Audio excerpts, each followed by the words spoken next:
नमस्कार, आप देख रहे हैं आज तक। मैं हूं आपके साथ रोहित सरदाना। शाम के 5 बज रहे हैं और वक्त तो चला है दंगल का। कोरोना के मामले दिन दुने रात चौगुने बढ़ रहे हैं और हरिद्वार में चल रहे कुंभ पर इसका सीधा असर पड़ा है। कुंभ में कई साधु संतों के संक्रमित होने और यहां तक कि एक संत की मौत के बाद सवाल उठने लगा है कि क्या कुंभ को भी तय समय से पहले खत्म कर देना चाहिए। दो अखाड़ों निरंजनी और तपोनिधि श्री आनंद अखाड़ा ने कल ही यानी 17 अप्रैल को अपनी अपनी छावनियां भी हटाने का फैसला कर लिया है, लेकिन बैरागी, निर्मोही जैसे तमाम अखाड़े इसके विरोध में आ खड़े हुए हैं। इसलिए आज दंगल का मुद्दा है कि क्या कुंभ पर भी लॉकडाउन लगना चाहिए। लेकिन बहस की शुरुआत करें, आपको पूरी रिपोर्ट दिखाएं उसके पहले आपको कुछ आंकड़े दिखाना बहुत जरूरी है। कुंभ पर कोरोना अटैक के मामले किस तरीके से आए हैं वो कुछ ग्राफिक के जरिए आपको समझने चाहिए। 10 अप्रैल से 14 अप्रैल के बीच 1701 लोग कुंभ में संक्रमित पाए गए हैं। कहा गया था कि लोग नेगेटिव रिपोर्ट लेकर आ रहे हैं, लेकिन क्या नेगेटिव रिपोर्ट लेकर जा भी रहे हैं? यह इसका जवाब है। 15 अप्रैल को कुंभ में 332 लोग कोरोना पॉजिटिव पाए गए। यह केवल एक दिन का आंकड़ा है। पॉजिटिविटी रेट 15 अप्रैल को 2.2% हो गया था, जबकि 14 अप्रैल को यह आंकड़ा 0.9% का आंकड़ा था। और अगर पूरे उत्तराखंड पर कोरोना की मार की बात की जाए तो पूरे उत्तराखंड में 1 से 15 अप्रैल के बीच में आप देख सकते हैं कितने लोग संक्रमित हुए हैं। 15,333 लोग संक्रमित हुए हैं। कोरोना का उछाल जो रहा है वो उत्तराखंड में 8,814% रहा है, जिसके लिए लोग कह रहे हैं कि बड़ी तादाद में बाहर से आने वाली आबादी जिम्मेदार है जो कुंभ में हिस्सा लेने के लिए आई थी। पूरे उत्तराखंड की तस्वीर अगर हम आपको दिखाएं कि वहां पर बड़े बड़े शहरों में कोरोना की स्थिति क्या है, तो देहरादून 5,151 मामले, हरिद्वार 3,612 मामले, नैनीताल में 1,269, उधम सिंह नगर में 601 और पौड़ी गढ़वाल में 531 मामले कोरोना के अब तक आ चुके हैं। ये आंकड़े अपने आप में पूरी तस्वीर बयान करते हैं कि आखिर क्यों अखाड़ों को ये कहना पड़ा कि हम कुंभ को बीच में ही छोड़ना चाहते हैं। कुंभ 17 अप्रैल को हमारे लिए समझ जाएगा। हालांकि उत्तराखंड के मुख्यमंत्री ने कहा था कि 30 अप्रैल तक चलाते रहेंगे। आज तमाम अखाड़ों से जुड़े साधु संत हमारे साथ लाइव होंगे, उनसे बात करेंगे कि कुंभ पर लॉकडाउन क्यों नहीं। लेकिन उसके पहले पूरे रिपोर्ट आप देखिए। कोरोना ने हरिद्वार कुंभ में एंट्री ले ली है। 60 से ज्यादा साधु संतों में कोरोना की पुष्टि हुई है। इसी के साथ कोरोना काल में कुंभ स्नान जारी रखने पर बड़ा सवाल खड़ा हो गया। और ये सवाल बड़ा ही नहीं हो गया, बल्कि अखाड़ों के बीच कुरुक्षेत्र की नौबत पैदा कर गया। सबसे पहले पंचायती श्री निरंजनी अखाड़ा और तपोनिधि श्री आनंद अखाड़ा ने संयुक्त रूप से बड़ा निर्णय लेते हुए फैसला किया कि 17 अप्रैल को उनकी छावनियां कुंभ से उठ जाएंगी। मैंने अपने जितने भी संत, हमारे अखाड़े के संत है, महंत है, भक्त है, मैंने सबसे हाथ जोड़ के निवेदन किया हुआ है कि आप तुरंत जो है हरिद्वार को खाली कीजिए, अपने अपने स्थानों की आप निकल जाइए। आपकी भी सुरक्षा इसी में, हमारी भी सुरक्षा इसी में है। इस 2021 महाकुंभ का जो काल है, उस काल की विषम परिस्थिति को देखते हुए 17 तारीख को हम अपनी छावनी को विराम देंगे। 17 के बाद कोई भी बड़ा कार्यक्रम हमारे शिविर में, हमारे अखाड़े में नहीं होगा। दो अखाड़ों के ऐलान के बाद बैरागी, दिगंबर और निर्मोही अखाड़ों की ओर से कड़ा विरोध हो रहा है। इनकी ओर से ये कहा जा रहा है कि कुंभ पर कोई फैसला सभी 13 अखाड़े मिलकर ही ले सकते थे। उनके बाद से बैरागी संप्रदाय नहीं, पूरा विश्व के कोई आदमी सहमत नहीं है।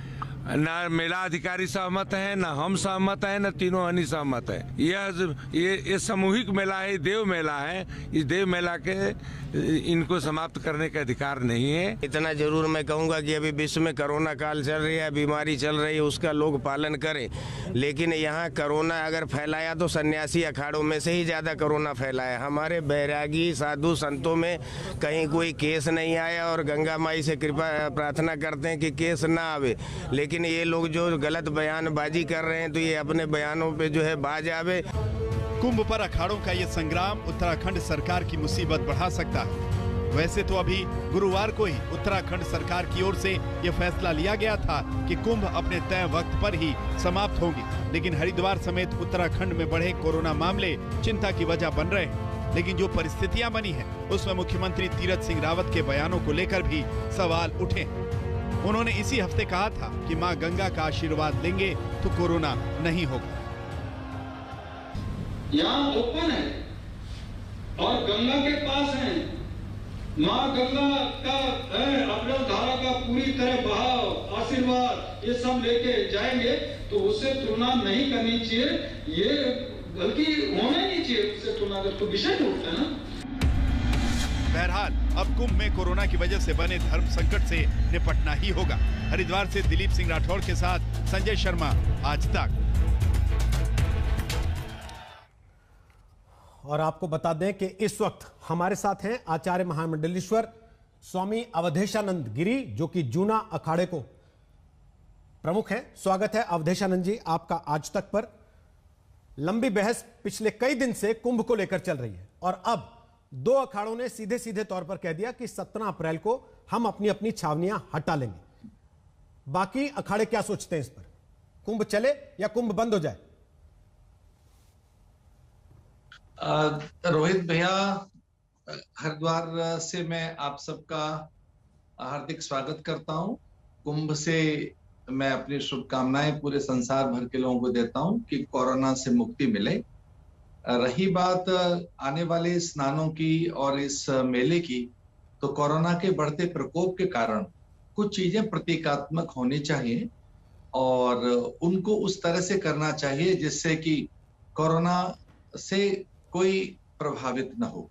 इस समय कोरोना के केस बढ़ रहे हैं, पूरे मेले में एक प्रकार का भय है और बड़ी चिंताएं हैं।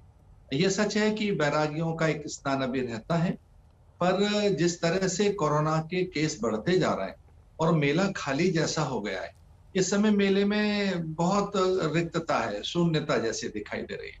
वो प्राय सन्यासियों के यहाँ तो है ही, पर गंगा घाट पर भी और पूरे मेला क्षेत्र में भी अब श्रद्धालुओं का गहरा अभाव दिखाई दे रहा है और श्रद्धालु आ भी नहीं रहे कहीं से कोरोना के बढ़ते प्रकोप के कारण। तो अगर सन्यासी विशेषकर निरंजनी ने ऐसा विचार किया है तो ये उनका विचार कदाचित अनुचित नहीं है, क्योंकि कुछ चीजें आने वाले समय में प्रतीकात्मक हो तो उनका हृदय से स्वागत। जूना अखाड़े ने ऐसा कोई विचार नहीं किया?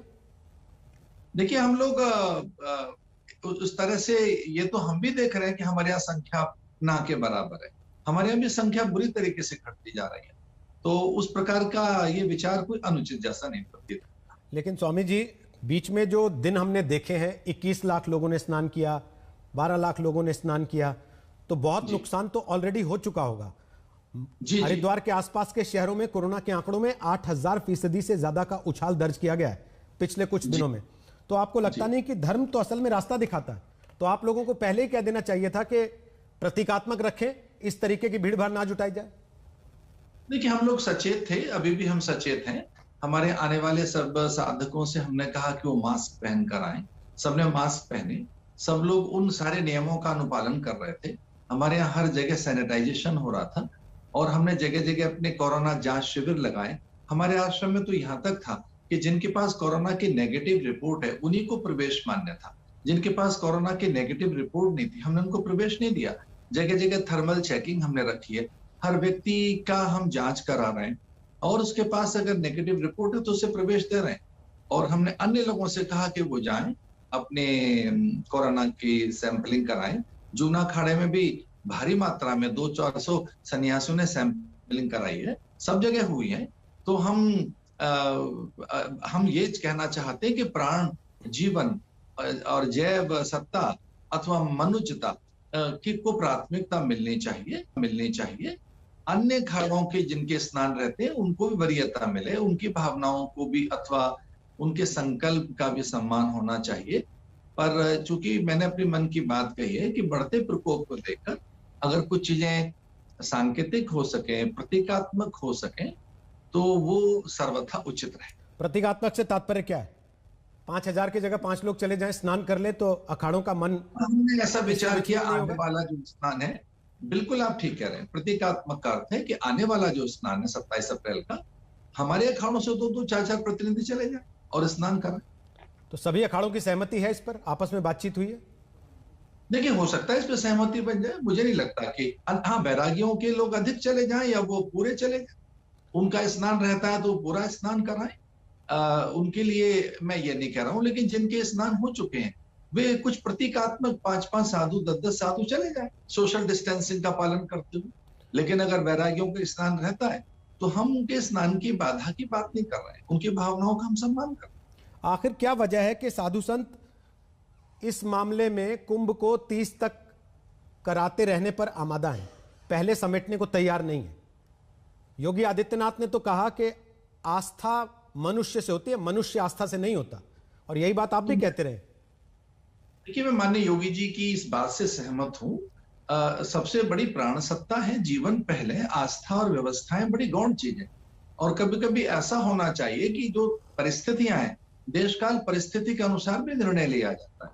तो देशकाल परिस्थिति ये कह रही है कि अगर प्रकोप अधिक है, कोरोना का प्रहार अगर प्रचंड है और अगर जीवन पे बड़ा संकट है, तो इसके लिए विचार करना सर्वथा उपयुक्त होगा। ऐसा कोई अनुचित नहीं है, कुछ ऐसा नहीं है कि अगर उसको सीमित किया जा रहा है तो कोई इस पर धर्म की हानि होगी अथवा मूल्यों पर प्रहार होगा अथवा किसी की आस्था पर चोट होगी या ये कोई इसमें कोई आत्मग्लानि होगी। मुझे लगता नहीं कि ऐसा होगा। आचार्य महामंडलेश्वर होने के नाते आपको नहीं लगता एक अपील आपको भी करनी चाहिए कम से कम, या आप कह देते कि खत्म कर देना चाहिए, हमें इस बार इससे कोई पाप नहीं होगा? देखिए, मैं फिर आपने मुझे अवसर दिया तो मैं अपील कर रहा हूं। मैं कहना चाहता हूं कि जो बाहर से आने वाले साधक हैं वो विचार करें और वे अन्य स्नान पर और फिर कभी सामान्य समय पर आ जाए। मैं अभी अपील कर रहा हूं। और चूंकि अगर यहाँ प्रकोप बढ़ रहा है तो हरिद्वार में सीमित संख्या रहे या अधिक संख्या ना आए। आने वाले श्रद्धालुओं को मैं विनय पूर्वक प्रार्थना करता हूँ कि वह हरिद्वार की ओर न बढ़े, चूंकि यहाँ पर अधिक अव्यवस्था हो सकती है। तो मैं अपील कर रहा हूँ, आपकी पहल का स्वीकार करता हूँ। स्वामी जी, आखिरी सवाल पूछ रहा हूं। आपको याद होगा कि कोरोना की जब शुरुआत हुई थी, दिल्ली में मरकज का मामला हुआ था जिसमें देश विदेश से जमात में हिस्सा लेने के लिए लोग आए थे, और उसके बाद जब वो वहां से निकले तो यह कहा गया कि जमातियों ने कोरोना फैला दिया। हालांकि उसके कोई वैज्ञानिक रिसर्च कोई ऐसे मिले नहीं थे सबूत, लेकिन जमातियों ने फैला दिया। अब यह कहा जाने लगा कि कुंभातियों ने फैला दिया। देखिए, उस समय की परिस्थितियां वो इतनी भयावह और इतनी अधिक असुरक्षा और संशय की पैदा करने वाली परिस्थितियां थी। वो कोरोना का आरंभिक दौर था, बीच में देखा आपने स्ट्रेन उतना प्रभावशाली नहीं था, कोरोना की शिथिलता देखी, फिर भारत में ये भी देखा गया कि रोगी ठीक होते गए और हम भारतवासी किस ढंग से कोरोना से लड़ते हुए दिखाई दिए। हमारे माननीय प्रधानमंत्री जी, गृह मंत्री जी अथवा राज्य सरकारों ने भी जिस प्रकार की सतर्कता दिखाई, तो माननीय प्रधानमंत्री जी के आह्वान पर अथवा गृह मंत्री जी के आह्वान पर पूरे देश ने सतर्कता दिखाई।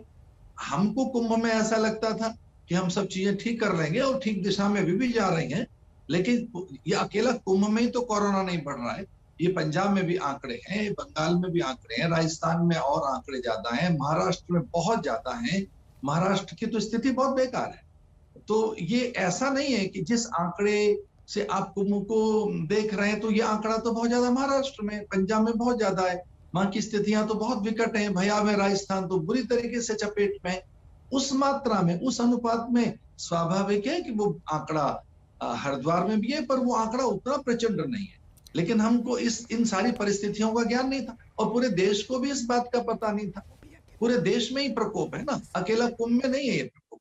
आंकड़ों की दृष्टि से देखा जाए तो कुंभ में इतने आंकड़े भयावह नहीं है जितने महाराष्ट्र में, पंजाब में अथवा राजस्थान में है, अन्य प्रदेशों में है। वो उस अनुपात में तो मुझे नहीं लगता कि कुंभ में कुछ ज्यादा आंकड़े बढ़े। तो धन्यवाद आचार्य महामंडलेश्वर स्वामी अवधेशानंद गिरी।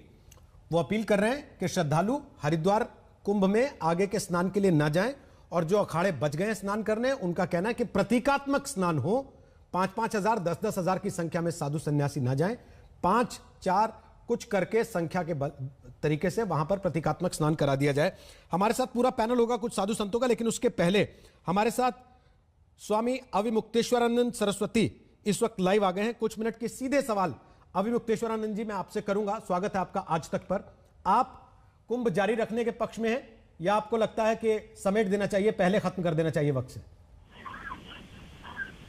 ऐसा है कि कुंभ तो ज्योतिष का एक योग है, इसको समेटने की शक्ति किसी व्यक्ति या संस्था में नहीं है।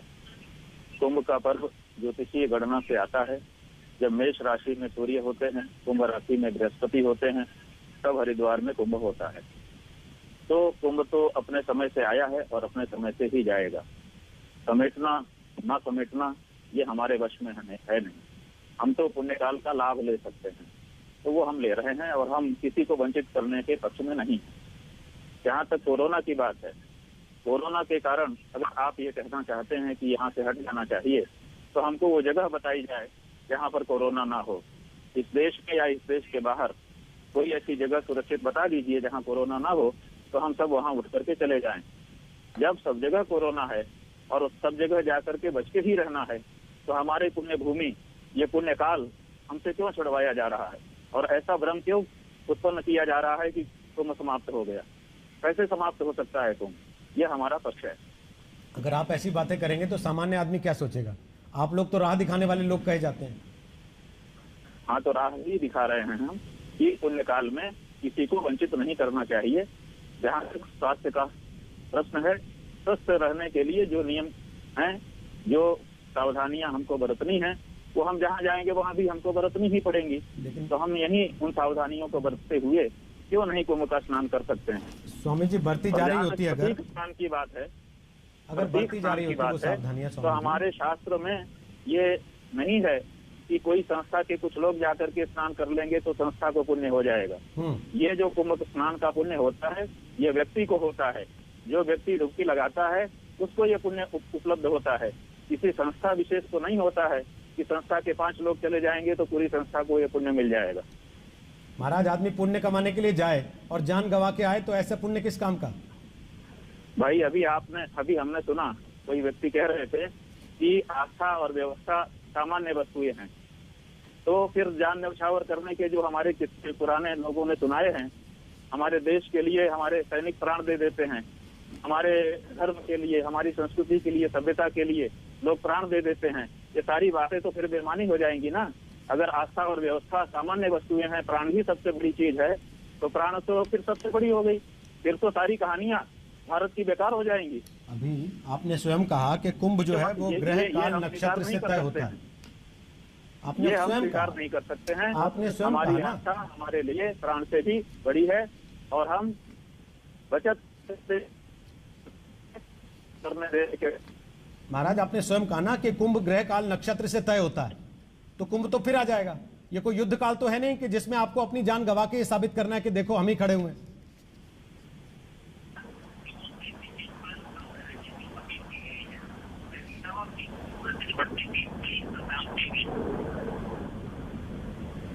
मेरी आवाज आ रही है स्वामी जी आप तक? नहीं, आपकी आवाज अब आई जी। मेरा सवाल यह था कि आपने अभी स्वयं कहा कि कुंभ जो है वो ग्रह काल नक्षत्र से तय होता है और उसी हिसाब से होता है कि कब कहां होगा, तो कुंभ तो फिर आ जाएगा। अभी कोई युद्ध काल तो चल नहीं रहा जहां आपको जाके खड़े होकर धर्म के प्रति अपनी आस्था का सबूत देना है। कुंभ तो 12 वर्ष के बाद आएगा ना, तब तक हम रहेंगे, आप रहेंगे, निश्चय कैसे होगा? कोई गारंटी हो तो वो दे दीजिए। तो इसलिए आज जान दे दे, पाएंगे तो इसलिए आज ही जान दे दे जाके। नहीं, जान ना दे दें, बचत से रहें, क्योंकि दूसरी कोई जगह नहीं है जहाँ पर कोरोना ना हो। आपने उस प्रश्न का उत्तर दिया, तो कौन सी जगह है कि हमारे द्वार से निकल जाए तो हमको गारंटी मिल जाए कि कोरोना नहीं होगा?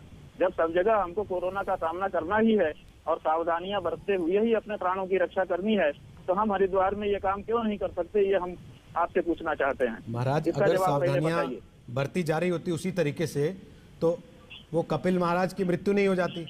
2 अखाड़े अपनी छावनियों को समेट नहीं लेते।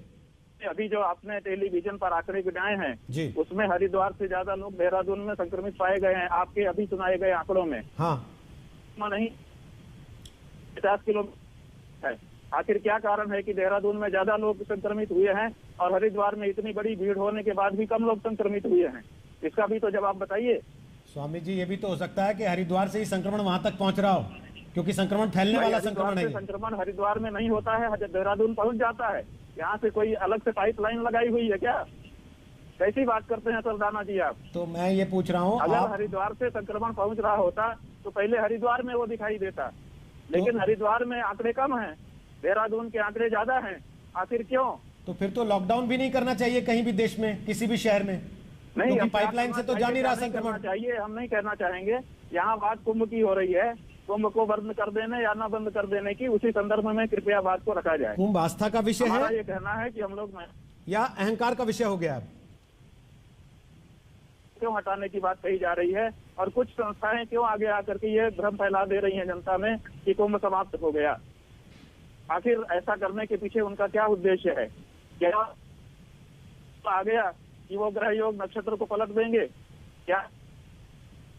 कुंभ को समेत ये जो बात भ्रम फैलाने की है वो उचित नहीं है। ये पुण्य स्थल है, यहाँ पर हम आए हुए हैं। हमको शांति के साथ रहते हुए, कोरोना नियमों का पालन करते हुए पुण्य लाभ अर्जित करने दिया जाए। और अगर कोई आता है तो आप व्यवस्था बनाइए ताकि भीड़ का ही।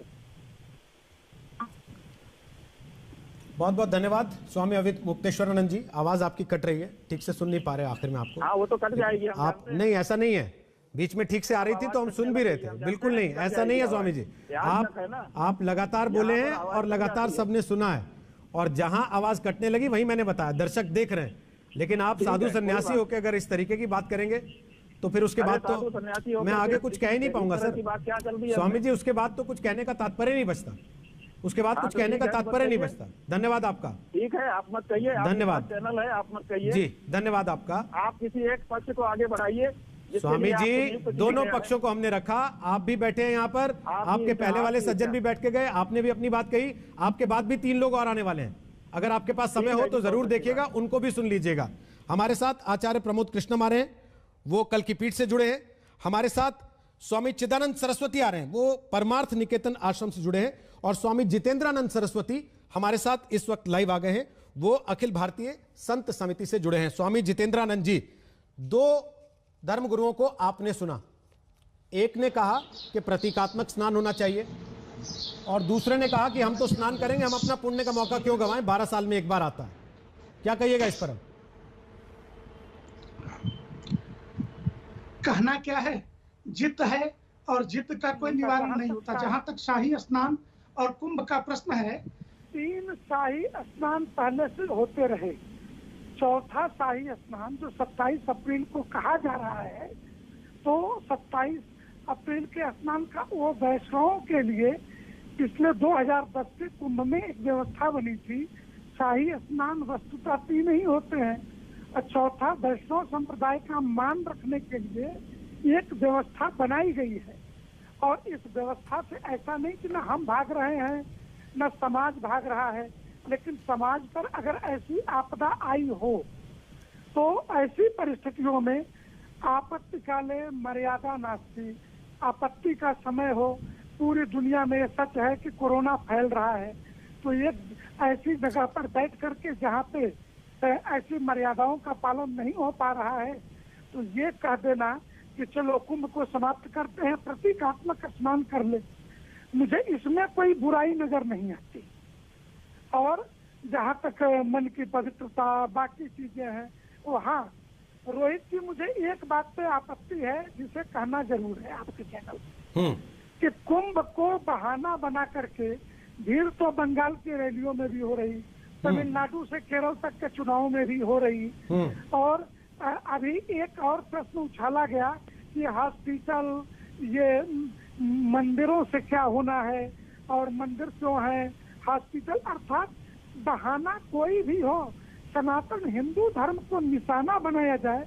हमारी आपत्ति यहाँ, जहाँ तक स्नान के पानी से, वो दुनिया के 5 देशों के वैज्ञानिकों का रिसर्च है।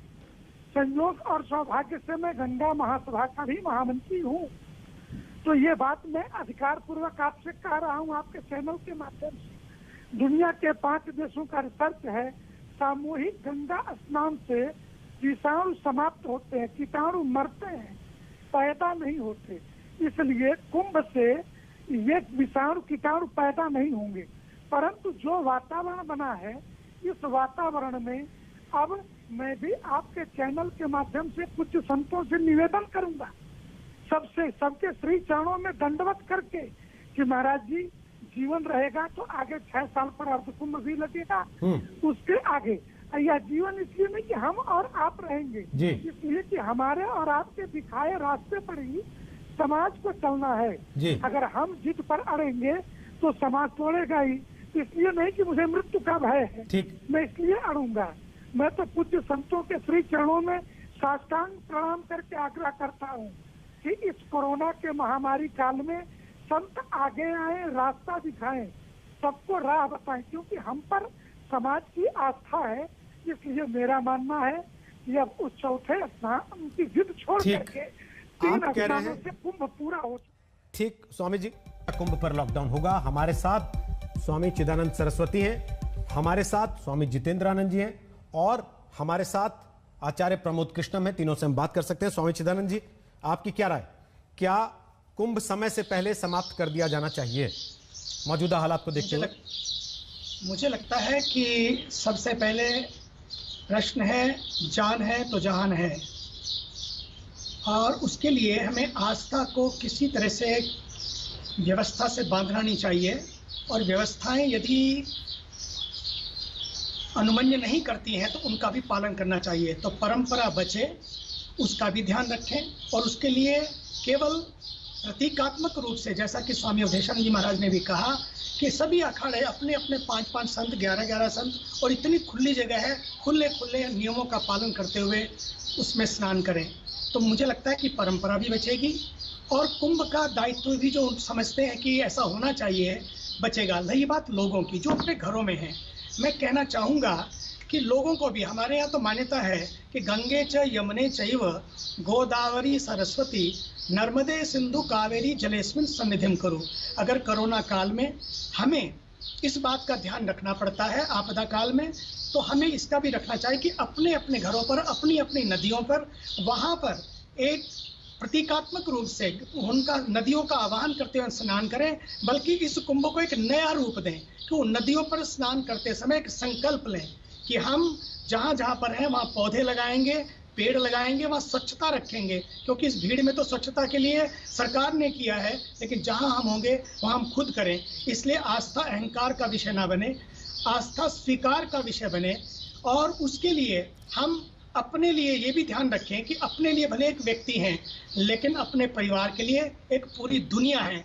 इसलिए ध्यान रखें, नियमों का ध्यान रखें, 2 गज की दूरी की जो बात कही है, मास्क लगाने की बात कही है, बार बार हाथ को धोने की बात कही है, साबुन और पानी के साथ 60 सेकंड तक हाथ धोने की बात की, फिजिकल डिस्टेंसिंग की बात की है, क्योंकि आने वाले स्नान पे पक्का है कि 3 स्नान में जो लोग चूक गए हैं उनका मन होगा जाके हम भी स्नान करें।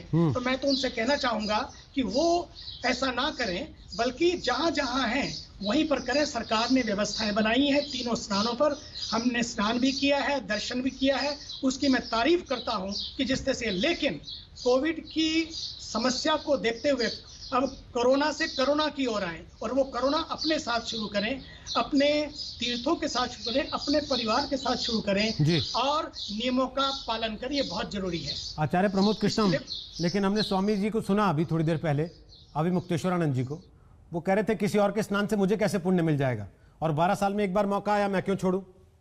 फिर देखिए रोहित सरदाना जी, भारत भावनाओं का देश है, आस्था का देश है, श्रद्धा और विश्वास का देश है, साधु संत ऋषि मुनि महात्माओं का देश है। हमारा जो धर्म है, सनातन धर्म, वो वैज्ञानिक दृष्टिकोण है उसका। हमारे यहाँ जड़ता की बात नहीं है, हमारे यहाँ चेतन और चैतन्य होने की बात की गई है, अंधकार को मिटा करके ज्योतिर्मय होने की बात कही है। हमारा शास्त्र या हमारे शास्त्रों में उल्लेख है, जहाँ ब्रह्म सत्य जगत मिथ्या, तो वहाँ ये भी है कि शरीर माध्यम खल धर्म साधनम, और शास्त्र ये भी दर्शाता है, ये भी व्यवस्था देता है, ये भी मार्ग दिखाता है कि आपत्ति काले मर्यादा नस्ति। अब प्रश्न ये पैदा होता है परंपराओं का, तो हमारे शास्त्रों में श्रीमद् भागवत गीता, महाभारत, रामायण, ये उदाहरण है कि जब विपत्ति काल हुआ है, संकट काल हुआ है, या ऐसी परंपरा जो प्रासंगिक ना दिखाई दे रही हो, तो उसमें परिवर्तन हुआ है। भगवान कृष्ण के द्वापर जब वो पृथ्वी पे थे, और भगवान राम त्रेता में थे, नरसिंह अवतार, जितने भी हमारे यहाँ ऋषि मुनि महात्मा अवतार हुए हैं, उन्होंने एक साफ संदेश दिया है। तो यदि आज महामारी से हमारा देश गुजर रहा है, और हमारा देश ही नहीं पूरी दुनिया इससे लड़ रही है, तो ऐसे में हम कहीं रिजिडनेस हमारी जो है वो कहीं मानवता को खतरा पैदा ना हो जाए। तो मैं समझता हूँ कि हमारा फर्ज बनता है, हमारा दायित्व बनता है कि अपनी अपनी आस्थाओं को नमन करते हुए, अपनी अपनी परंपराओं का निर्वहन करते हुए, सांकेतिक रूप में अगर निरंजनी अखाड़े ने या कुछ अखाड़ों ने ये प्रस्ताव दिया है तो उसका स्वागत करना चाहिए, और निवेदन करना चाहिए सभी श्रद्धालुओं से जो माँ गंगा में जिनकी आस्था है, धर्म में आस्था है, संत महात्माओं में, गुरुजनों में आस्था है, तो उन्हें थोड़ा सा हमें स्पष्ट संदेश देना चाहिए कि जीवन रहेगा तभी धर्म का निर्वहन कर पाएंगे। हालांकि कुछ लोग इससे रुष्ट हो सकते हैं, कुछ ये भी कह सकते हैं कि जीवन धर्म पे समर्पित कर दिया जाए। धर्म के बिना जीवन निरर्थक है, लेकिन माफ करना, जीवन के बिना धर्म भी सार्थक नहीं हो सकता है। तो मेरा सभी से हाथ जोड़ के निवेदन है कि एक मार्गदर्शन करें, क्योंकि संत महात्माओं पे, ऋषि मुनियों पे ये बहुत बड़ा दायित्व है। लेकिन आचार्य जी, मार्गदर्शन के लिए तो हमने सबको बुलाया, आज आपने सुना उसमें भी बंटवारा है। पहले वाले कह गए कि प्रतीकात्मक स्नान कर सकते हैं, वो करना चाहिए ताकि बीमारी ना फैले।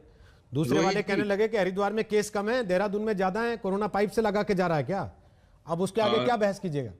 रोहित जी, सृष्टि जब से बनी है, मनुष्य का विवेक जागृत हुआ है, तब से कोई भी ऐसा विचार नहीं है जिसका समर्थन ना हुआ हो और उस विचार का विरोध ना हुआ। देखना यह है कि मानवता की रक्षा करने के लिए यहाँ तो ऋषि मुनियों ने, जब राष्ट्र पे संकट आया तो अपने हड्डियों को भी, अस्थियों को भी वज्र बनाने के लिए दे दिया था। मैं ये कहना चाहता हूँ कि संकट मानवता पे है, और मानवता जीवन का रिप्लेसमेंट नहीं है।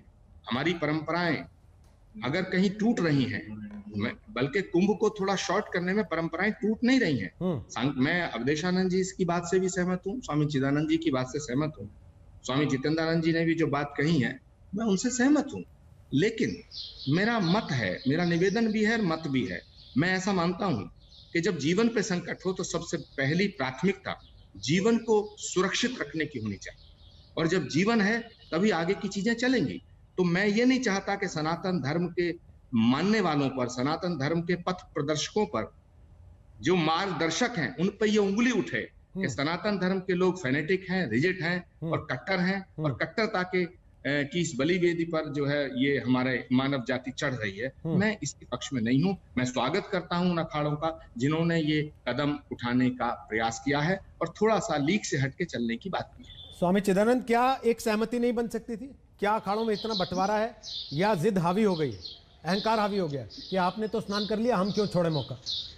नहीं, मुझे लगता है कि समय अभी है, इसमें बैठकर चिंतन होगा और वे सब भी समझेंगे कि समय की मर्यादा के अनुसार हमें सबको करना चाहिए। क्योंकि जैसा कि पहले बात आई, आस्था कोई अहंकार का विषय नहीं है, आस्था तो स्वीकार का विषय। और कुंभ होते इसीलिए थे, जब जब समाज पर समस्याएं आती थी उन्हीं विषयों का ही चिंतन होकर समाधान मिलता था। और आज जब 3 स्नान हो चुके हैं, किसका स्नान नहीं हुआ और किसका हो गया, प्रश्न ये नहीं है। अब ये देखना है कि मानवता बचे, यही सबसे बड़ा स्नान है। मानवता बचे, यही सबसे बड़ा कुंभ है। और इसके लिए उन सभी अखाड़ों के साथ बैठकर भी जब बातें होंगी, चिंतन होगा, तो ये वो लोग भी स्वीकार करेंगे और मानेंगे, और उनको लगेगा कि वास्तव में इसमें दम है, और ये कोई किसी से कम है या कोई किसी में दम है। बात ये कि नहीं है, बात तो ये है कि इस समय की आवश्यकता है कि हमें इन बातों को ध्यान में रखते हुए, हमें आपदा काल धर्म समझते हुए, जो कुंभ का मतलब था, जो समस्या का समाधान देता था, उसे समाधान बनाएं, समस्या ना बनाएं। और मुझे पूरा विश्वास है लोग इसके लिए उसको सुनेंगे और स्वीकार करेंगे। इसके लिए हमें भी ध्यान रखना है कि कुंभ कोरोना से डरना नहीं है, लेकिन कोरोना से लड़ना है। इसका अर्थ ये नहीं है कि हम समस्या को भी आवाहन करें, तो इसके लिए पैनिक हो, स्वयं मान जाएंगे कि सरकार को फैसला सुनाना पड़ेगा। अभी तक तो हालांकि सरकार थोड़ी दबाव में दिख रही है अखाड़ों के, उन्होंने कह दिया कि 30 तारीख तक चलेगा पूरा। मुझे लगता है कि हमारे अखाड़े, जैसे हमारे श्री रविंद्रपुरी जी ने किया, अभी स्वामी जी महाराज ने जूना अखाड़े की तरफ से बोला, अगर सभी अखाड़े एक मीटिंग, मुझे लगता है कि मैं तो आह्वान करूंगा सभी अखाड़े बैठकर इसके तुरंत बाद, आज तक जो हुआ सो हुआ, अब क्या, इसके बाद हम लोग एक निर्णय लें, तो भी मुझे लगता है कि पूरे विश्व में उस निर्णय की सराहना होगी, भर्त्सना नहीं होगी, क्योंकि वो निर्णय सबके लिए होगा और ये कुंभ मानवता के लिए है और मानवता के हित के लिए इस समय यही निर्णय जरूरी है। और सरकार भी समझती है, सरकार को पता है कि सरकार का काम व्यवस्था बनाना है और आस्था के काम पर संतों को आगे आना है, सरकार को व्यवस्था के लिए आगे आना है और आस्था और व्यवस्था का सेतु बने। उसमें यही इस समय बढ़िया है कि कोरोना से डरने की बात नहीं है, बात केवल इतनी है कि कोरोना एक समय थ्रेट बन के तो आया है, लेकिन उसके लड़ने के लिए भी हमें अपने अहंकार को सामने नहीं लाना है, हमें केवल व्यवस्था का बहाना नहीं लेना है, हमें लेना है तो साधना का, आस्था का, संस्कारों का एक रूप हमें सामने दिखाना है कि इस समय यही संस्कार है, इस समय यही आस्था है कि हम गंगा में स्नान करें अपने मन से, अपने घरों में बैठकर, ताकि लोगों को एक संदेश जाए। केवल इसलिए नहीं तो लोगों के पास ये संदेश जाएगा, यदि कुंभ में ऐसा हो रहा है तो हमको क्यों रोका जा रहा है, बिल्कुल ठीक बात, हमको क्यों मना किया जा रहा है, ये हमें देखना है। बहुत बहुत धन्यवाद स्वामी जी, बहुत बहुत धन्यवाद आचार्य प्रमोद कृष्णम, आप दोनों का आने के लिए, अपनी बात रखने के लिए। साधु संत कह रहे हैं कि आपस में बैठकर और तय करना चाहिए ताकि कुंभ के जरिए कोई गलत संदेश ना जाए, बल्कि एक बड़ा संदेश ले जाए कि कोरोना से लड़ाई में सबको खड़े होना चाहिए। इस एक बड़ी खबर आ रही है, और बड़ी खबर आ रही है ब्रिटेन से कि नीरव मोदी को ब्रिटेन से भारत लाया जा सकेगा। भगोड़ा नीरव मोदी ब्रिटेन से भारत लाया जा सकेगा। ब्रिटेन के गृह विभाग ने इस प्रत्यर्पण को मंजूरी दे दी है। पीएनबी घोटाले का मुख्य आरोपी है नीरव मोदी, और अब ये भारत के लिए एक बड़ी जीत कही जा सकती है कि नीरव मोदी को ब्रिटेन से भारत लाने का रास्ता अब साफ हो गया है, क्योंकि ब्रिटेन के गृह विभाग ने नीरव मोदी को भारत लाए जाने को। तो हमने आज आपसे सवाल पूछा था, क्या कुंभ को कल खत्म कर देने की 2 अखाड़ों की मांग सही है?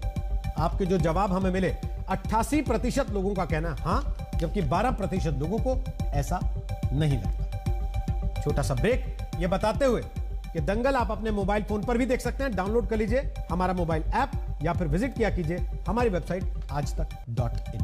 देश दुनिया की खबरों के लिए आप देखते रहिए आज तक। नमस्कार, मैं हूं अंजना ओम कश्यप। हमें उम्मीद है ये वीडियो आपको पसंद आया होगा। लेटेस्ट खबरों के लिए यूं ही देखते रहिए आज तक, और इस वीडियो के पसंद आने पर लाइक, शेयर एंड सब्सक्राइब करना ना भूलें।